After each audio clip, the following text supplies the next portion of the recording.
જય શ્રી કૃષ્ણ મિત્રો, સ્વાગત છે તમારું અમારી ભક્તિ રસ કથા ચેનલ પર। આજનો આ વિડીયો તમારા જીવનને એક નવી દિશા આપી શકે છે। આજે આપણે જાણીશું એવી 5 શક્તિશાળી વાતો જે જો તમે આજથી જ તમારા જીવનમાં અપનાવશો તો તમારા વિચારો, તમારું ભાગ્ય અને તમારું આખું જીવન બદલાઈ શકે છે। ઘણા લોકો આખી જિંદગી બદલવાની રાહ જુએ છે, પણ સાચો બદલાવ ત્યારે શરૂ થાય છે જ્યારે માણસ પોતાને બદલાવવાનો નિર્ણય કરે છે। તો શું તમે તૈયાર છો તમારા જીવનમાં સુખ, શાંતિ અને સફળતાની નવી શરૂઆત કરવા માટે? તો ચાલો ભગવાન શ્રી કૃષ્ણના આશીર્વાદથી સાથે શરૂ કરીએ આજનો આ અદ્ભુત વિડીયો। આદત કર દર્શન। સવારે જ્યારે આપણી આંખ ખુલે છે ત્યારે આપણું મન અને શરીર એકદમ કોરી માટી જેવા હોય છે। તે સમયે આપણે જે પ્રથમ વિચાર કરીએ છીએ અથવા જે પ્રથમ દ્રશ્ય જોઈએ છીએ તે આપણા આખા દિવસની ઉર્જા નક્કી કરે છે। શાસ્ત્રોમાં આ સૌથી પહેલી આદત બતાવી છે। પલંગ પર બેઠા બેઠા અને જમીન પર પગ મૂક્યા પહેલા પોતાની બંને હથેળીઓને એક સાથે જોડીને આ દિવ્ય શ્લોકનું ગાન કરવું જોઈએ। કાર્ગતે વસંતે લક્ષ્મી, કર્મુષે સરસ્વતી, કર મધ્ય તું ગોવિંદ, પ્રભાતે કર દર્શન। આ માત્ર એક શ્લોક નથી પણ સફળ જીવનનું સૂત્ર છે। કરાગ્રે વસંતે લક્ષ્મી, આનો અર્થ એ છે કે હથેળીના અગ્રભાગમાં એટલે કે આંગળીઓના ટેરવા પર માં લક્ષ્મીનો વાસ છે। લક્ષ્મી એટલે માત્ર પૈસા નહીં પણ સમૃદ્ધિ અને પુરુષાર્થ। કર મધ્ય સરસ્વતી, આનો અર્થ એ છે કે હથેળીમાં મધ્ય ભાગમાં માં સરસ્વતી બિરાજમાન છે। જ્ઞાન વગરની લક્ષ્મી અહંકાર લાવે છે, એટલે કર્મની સાથે બુદ્ધિ અને વિવેક હોવું જરૂરી છે। કર્મ મૂલે સ્થિતો ગોવિંદ, આનો અર્થ એ છે કે હથેળીના મૂળમાં એટલે કે કાંડા પાસે સાક્ષાત ગોવિંદનો વાસ છે, જે આપણને યાદ અપાવે છે કે આપણું જીવન અને આ શક્તિ ઈશ્વરની દેન છે। સવારમાં આ દર્શન કરવાનો અર્થ એ છે કે તમે તમારી જાતને કહી રહ્યા છો કે હે પ્રભુ, મારા હાથમાં જ મારું નસીબ છે। હું જ્ઞાન દ્વારા સાચું કર્મ કરીશ જેથી સમૃદ્ધિ આવશે અને આ બધું જ હું ઈશ્વરને સમર્પિત કરીશ। ઘણીવાર લોકો સવારે ઉઠતાની સાથે જ મોબાઈલ જુએ છે, કારણ કે તેઓ બીજાની જિંદગીમાં શું ચાલે છે તે જાણવા આતુર હોય છે, પણ શાસ્ત્રો કહે છે કે બીજાને જોતા પહેલા પોતાની જાતને જુઓ। જ્યારે તમે તમારી હથેળીઓ પર જુઓ છો ત્યારે તમે તમારા આત્મવિશ્વાસને જાગૃત કરો છો। મનોવિજ્ઞાન કહે છે કે આ પ્રક્રિયા તમારા મગજમાં સકારાત્મક તરંગો પેદા થાય છે। તમે કોઈના પોષશાળા નથી, તમારા હાથ જ તમારી સંપત્તિ છે। આ વિચાર જ તમને માનસિક રીતે મજબૂત બનાવશે। વૈજ્ઞાનિક દ્રષ્ટિએ જોઈએ તો સવારે ઉઠતી વખતે આપણી આંખોની નસો નાજુક હોય છે। અચાનક મોબાઈલની લાઇટ કે એરિસો જોવાને બદલે હથેળીઓ પર ધ્યાન કેન્દ્રિત કરવાથી આંખો પર ઓછું દબાણ આવે છે। વળી હથેળીઓને હળવેકથી ઘસીને આંખો પર લગાવવાથી શરીરમાં સુપુષ્ટ અવસ્થામાં રહેલી ઉર્જા જાગૃત થાય છે અને લોહીનું પરિભ્રમણ વધે છે। જો હું તમને એક પ્રેરક કથા કહું છું। પ્રાચીન સમયમાં એક ગરીબ બ્રાહ્મણ હતો। તે ખૂબ જ મહેનતુ હતો, પણ તેના નસીબમાં જાતિ દરિદ્રતા લખાયેલી હતી।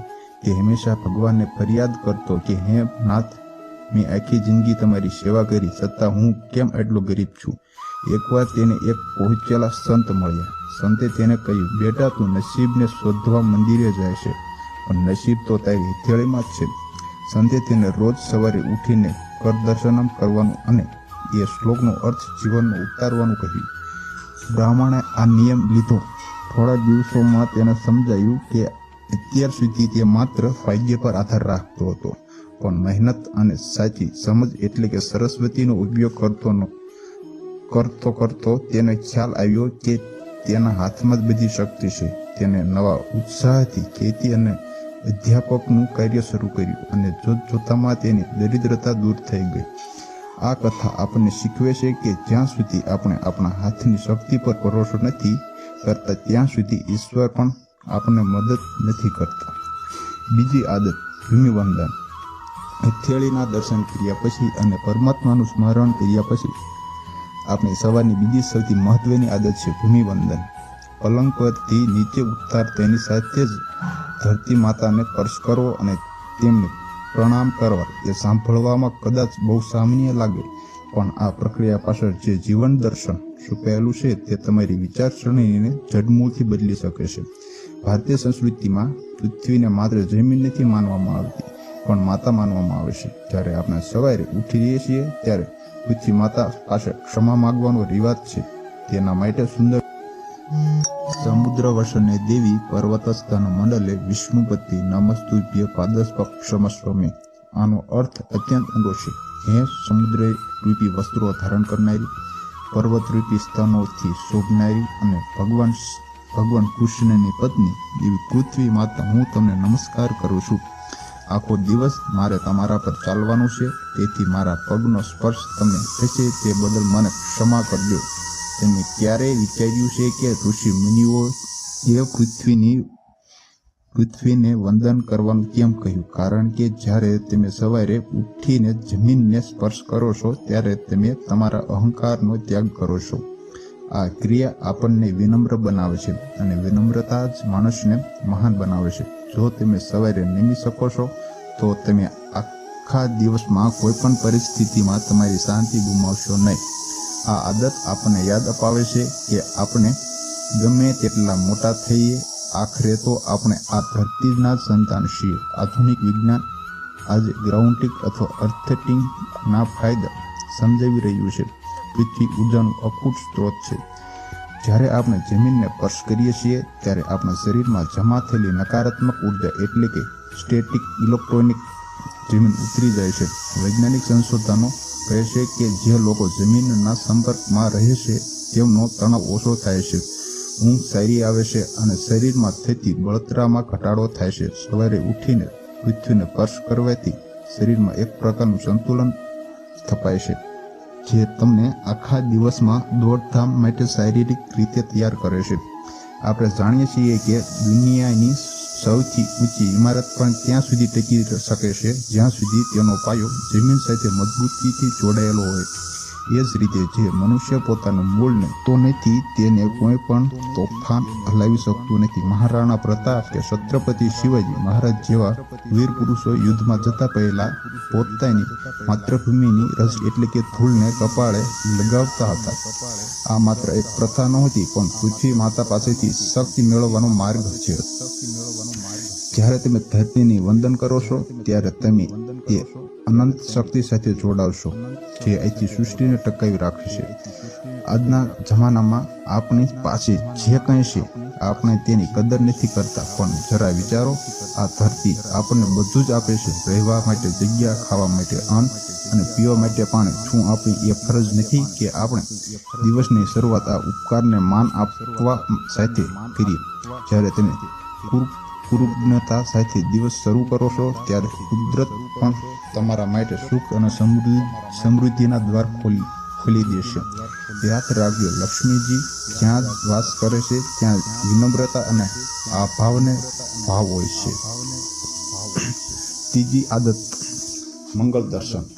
આપણે હથેળીના દર્શન કર્યા અને પૃથ્વી માતાના આશીર્વાદ લીધા, પણ હવે વારો છે આપણી દ્રષ્ટિને શુદ્ધ કરવાનો. શાસ્ત્રોમાં કહેવાયું છે કે યાદૃશી ભાવના યશ્ય સિદ્ધિ ભરવતી ચાદૃશી, એટલે કે જેવી તમારી ભાવના અને દ્રષ્ટિ હશે તેવી જ તમને સિદ્ધિ મળશે. સવારે આંખ ખોલ્યા પછી આપણે જે પ્રથમ બાહ્ય વસ્તુ જોઈએ છીએ તે આપણા અર્ધ જાગૃત મન પર ઊંડી છાપ છોડે છે. આજકાલ લોકો સવારે ઉઠીને તરત જ અરીસામાં પોતાનું મોઢું જુએ છે અથવા મોબાઈલ સ્ક્રીન પર નજર નાખે છે. શાસ્ત્રો મુજબ સવારે ઉઠતાની સાથે અરીસો જોયા અશુભ માનવામાં આવે છે, કારણ કે રાતભરની ઊંઘ પછી આપણા ચહેરા પર એક પ્રકારની સ્તુતિ અને નકારાત્મક ઉર્જા હોય છે. જો આપણે સવારમાં આપણે થાકેલા કે નિષ્ક્રિય ચહેરો જોઈએ તો આપણા મનમાં એ જ છબી અંકાઈ જાય છે અને આખો દિવસ આળસ અનુભવાય છે. મોબાઈલનું પણ એવું જ છે, ત્યાં આપણને તરત જ દુનિયાની ચિંતાઓમાં ધકેલી દે છે. શાસ્ત્રો મુજબ સવારે ઉઠ્યા પછી આ ત્રણમાંથી કોઈ પણ એકના દર્શન કરવા અત્યંત ફળદાયી છે. ઈષ્ટદેવ કે પરમાત્માની છબી જ્યારે તમે તમારા ભગવાનનો હસતો અને તેજસ્વી ફોટો જુઓ છો ત્યારે મનમાં તત્કાલ શાંતિ અને સુરક્ષાનો ભાવ જાગે છે. આ દ્રશ્ય તમારા મગજમાં સુખદ હાર્મોન્સ મુક્ત કરે છે જે તમને આખો દિવસ ઉત્સાહિત રાખે છે. તુલસીનો ક્યારો જો તમારા આંગણામાં કે બાલ્કનીમાં તુલસીનો છોડ હોય તો સવારે તેના દર્શન કરવા અને સાક્ષાત લક્ષ્મીના દર્શન સન્માન છે. તુલસી પવિત્રતાનું પ્રતીક છે. તેની હરિયાળી જોવાથી આંખોને ઠંડક મળે છે અને તેની આસપાસની શુદ્ધ હવા મગજને તાજગી આપે છે. સૂર્યનારાયણ દર્શન. સૂર્ય એ જ ઉર્જા સ્થિત અને પ્રકાશનો સ્ત્રોત છે જે ઉગતા સૂર્યના કેસરી કિરણો જોવાથી મનુષ્યની અંદરની નકારાત્મક અને ડર દૂર થાય છે.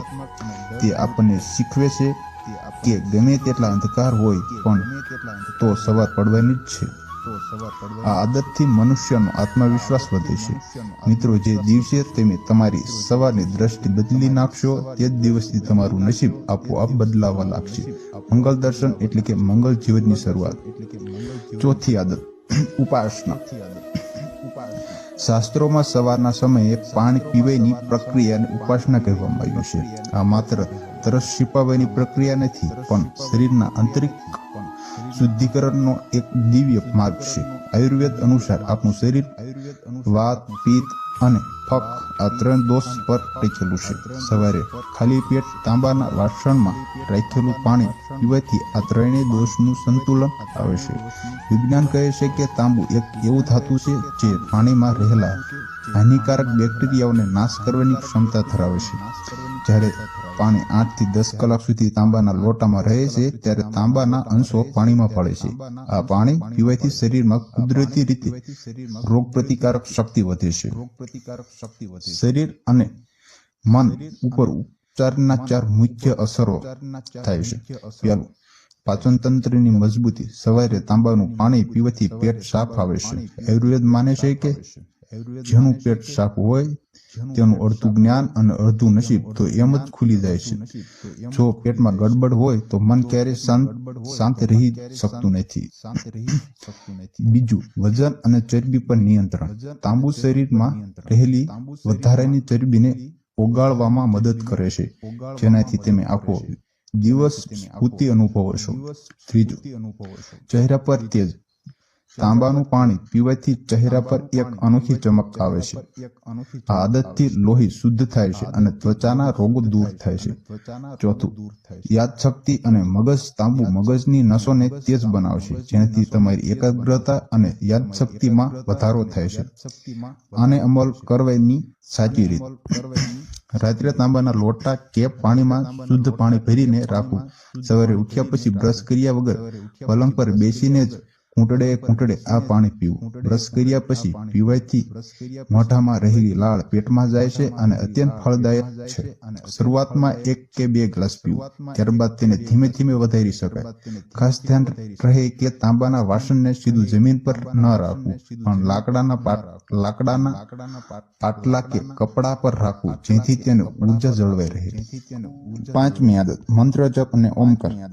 સવારની તમામ શારીરિક અને બાહ્ય ક્રિયાઓ પછી હવે વારો છે આપણા અંતર આત્માને જગાડવાનો. આપણે શરીરને પાણી આપ્યું, આંખોને મંગળ દર્શન આપ્યા, પણ મનનું શું? મન તો વિચારવાનું એક મોટું તુફાન છે. આ તુફાનને શાંત કરવા માટે શાસ્ત્રોએ મંત્રનું શસ્ત્ર આપ્યું છે. ચાલો તે જાણીએ. મંત્ર એટલે મનને તમામ પ્રકારના બંધનોને અને ચિંતાઓને મુક્ત કરે છે. તેને મંત્ર કહેવાય. સવારે માત્ર 5 થી 10 મિનિટ મંત્ર જપ તમારા આખા દિવસના માનસિક કચરાને સાફ કરી નાખે છે. સૌથી પહેલા 3 કે 5 વાર લાંબો ઓમકારનો નાદ કરવો. ઓમ એ બ્રહ્માંડનો આદિનાદ છે. વિજ્ઞાન કહે છે કે જ્યારે આપણે ઓમનો ઉચ્ચાર કરીએ છીએ ત્યારે આપણા શરીરમાં એક વિશિષ્ટ પ્રકારની સ્પંદનો પેદા થાય છે. આ સ્પંદનો મગજની નસોને શાંત કરે છે અને નર્વસ સિસ્ટમને હીલ કરે છે. નાસાના સંશોધનો પણ જણાવવા મળ્યું કે સૂર્ય અને અવકાશમાં આવતો અવાજ ઓમના ધ્વનિ જેવો જ છે. તેને જપ કરવાથી તમે બ્રહ્માંડની ઉર્જા સાથે જોડાઈ જાવ છો. તો મિત્રો, જો તમને આજના આ ભક્તિરસ વિચાર ગમ્યા હોય તો આ વિડીયોને ચોક્કસ ચોક્કસ લાઈક કરજો. તમે કાલથી જ આદત શરૂ કરવાના છો તે અમને કોમેન્ટમાં જરૂર જણાવજો. તમારી એક કોમેન્ટ બીજા અનેક લોકોને પ્રેરણા આપી શકે છે. આવા જ ઉડાણપૂર્વક આધ્યાત્મિક અને જીવન ઉપયોગી વિડીયો જોવા માટે અમારી ચેનલ ભક્તિ રસ કથાને અત્યારે જ સબસ્ક્રાઇબ કરો, જેથી ભક્તિ અને જ્ઞાનનો કોઈ પણ અંશ તમારેથી છૂટી ન જાય. આ વિડીયોને તમારા મિત્રો અને પરિવારજનોને સાથે શેર કરજો, કારણ કે જ્ઞાન વેચવાથી વધે છે. તમારા સાથે અને સહકાર અમને આવા વધુ સુંદર વિષયો પર કામ કરવાની શક્તિ આપે છે. જય શ્રી કૃષ્ણ.